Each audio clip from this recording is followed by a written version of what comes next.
still gonna take that mask at the end of the night. What I'm about to read for you is high literature, and I expect you to respect it as such.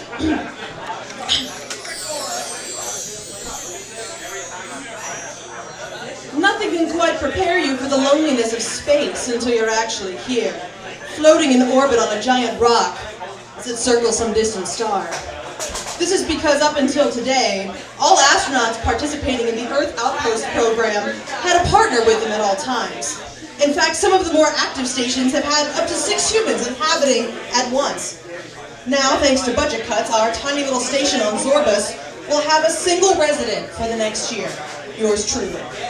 This is not at all what I signed up for, but at this point, I'm not exactly in a position to argue. I begin to stand when suddenly an announcement comes blaring over the space station's loudspeaker and saying, in the same mechanical voice that I've come to know and love, Shuttle 5 Alpha has arrived. Officer Pike is now dismissed. My comrade Pike shrugs. I guess I gotta roll. Well, I'll be seeing you soon, I guess, he says, exchanging a hug in our bulky white spacesuits. Yeah, you will, I tell him. In 1 year, I'll buy you a beer back on Earth. Thank you so much. Pike nods and is about to close the shuttle door, but then stops, looking at me with deathly seriousness. All joking aside, he says, don't think too hard out here. Stay light. I give Pike a strange look, not quite fully understanding what he means. Space can get a little strange, Pike tells me. People can start seeing things. Anyway, just take care of yourself. I will, I say with a nod. Pike closes the shuttle door and then begins his countdown for launch, prompting me to step back away from the ship. Moments later, the entire thing starts to lift up into the air, propelled by its minor gravity drive. And before I know it, the shuttle is hurtling off through space, so fast that I can barely see it. And suddenly, I am completely alone. As much as I've gotten used to the sight of the alien vistas, I will never admit that it still makes me a little giddy every time I go for a walk in such a low-gravity environment.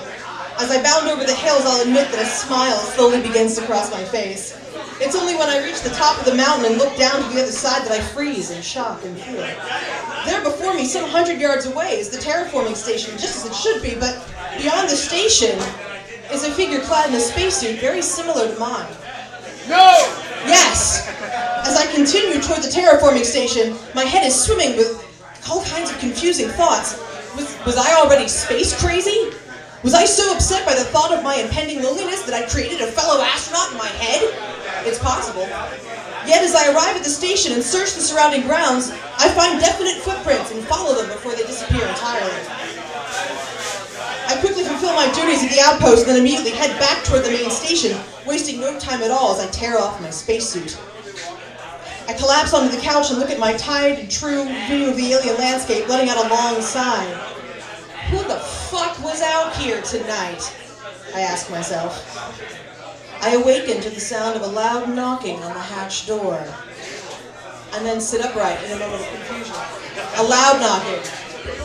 All right, that'll do. My curiosity gets the best of me. I press a few buttons on the keypad to open up the external hatch. Fortunately, there's a camera set up right inside the holding area, and I gasp loud as I see the same spacesuit-wearing figure enter the chamber. Hello?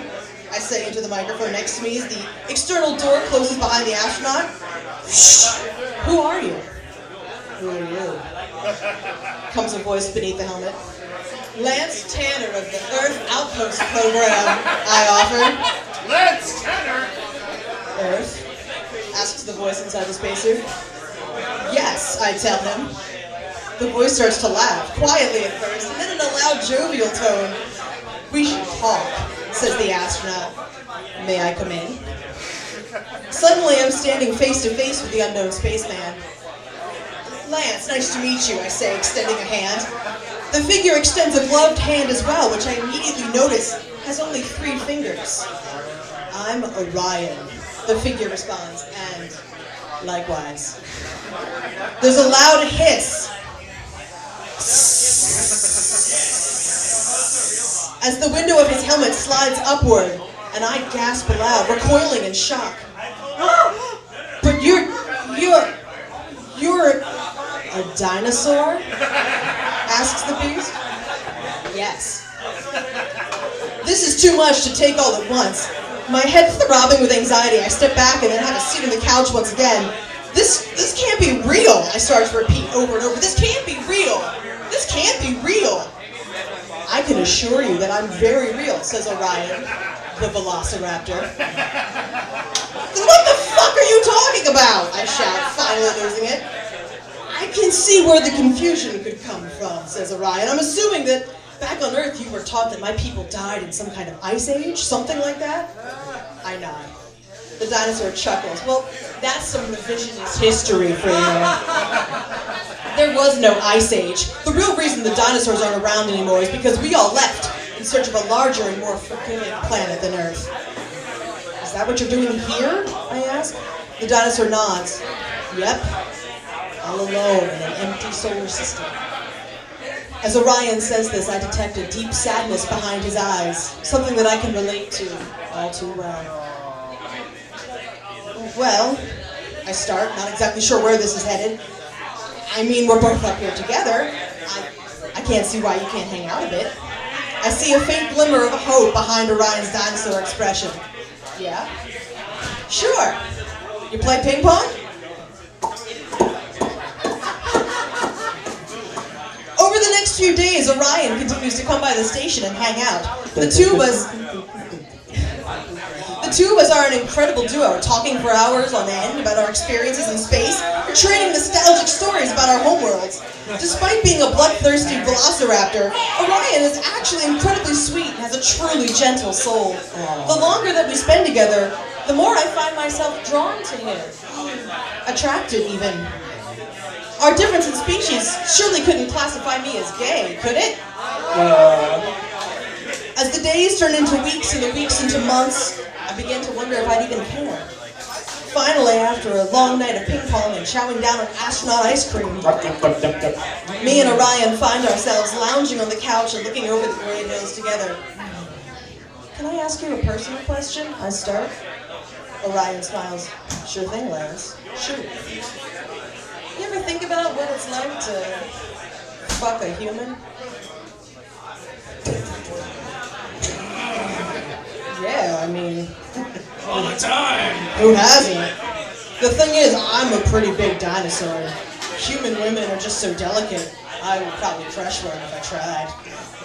I let his words linger in the air for a moment, not sure if I should say what I so desperately want to. But it's now or never, I think. Little early for the glissando, but thank you. What about a human man? Question. I can see the raptor's expression suddenly change as the understanding washes over him. Yeah, I think I might be into that, actually, Orion tells me. I mean, it's not gay if it's a dude raptor and a dude human, right? No. Maybe. Is this a trick question? Totally not gay, says the dinosaur. The raptor would have to be in control, though. Dominant, even. What time not gay? Yeah, I sigh. My cock rod hard in my pants. There's a moment of silence. Get down on your knees, the raptor commands. Seizing the moment, I follow his instructions, slipping off the couch and crawling onto my hands and knees in front of him. I sit with my head at the level of Orion's lap and look up with my big brown eyes. Unzip me, Orion instructs. I'm shaking as I slowly reach up and pull down the zipper on his space pants, where a massive red dino cock is just waiting to be unleashed. Take it out, Orion demands. You need to be punished for being such a filthy little human. I am a filthy little human, I repeat. Then pull down the waistband of his space briefs and remove Orion's enormous raptor rod. I grip it tightly and start to pump my firm grip up and down over his length. Orion leans back into his chair, reeling from the incredible sensation of my touch. I start slowly at first and then gain speed until I find a pleasant rhythm, using both hands to service his huge, scaly cock. Do you like that? I ask. How does it feel to punish your astronaut human sex toy? Oh my god, that's so amazing, Orion moans, placing his claws around the back of my head and pulling me closer to him.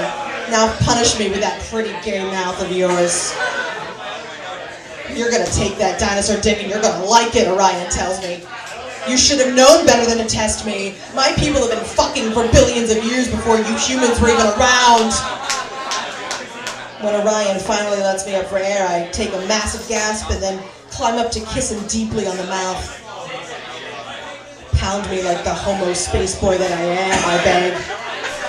Orion smiles as I say this, then reaches up and pulls my shirt off over my head. My space pants and space underwear come over next, completely exposing myself to the raptor. Do you want to fuck me, I ask? Suddenly, Orion stands up from the couch and grabs me by the arm, spinning me around and tossing me down onto the cushion in his place. I'm the one who decides who gets fucked around here, he says, slapping me hard on the ass. Get her. I'm leaned over the couch now, facing away from my muscular gay butt popped up in the air as Orion saddles up behind me and begins to align his dinosaur member. I let out a long moan of pleasure as he fills me, gripping hard onto the back of his couch in front of me. Oh. Fuck, Orion, you're the best dinosaur bud a guy could ask for.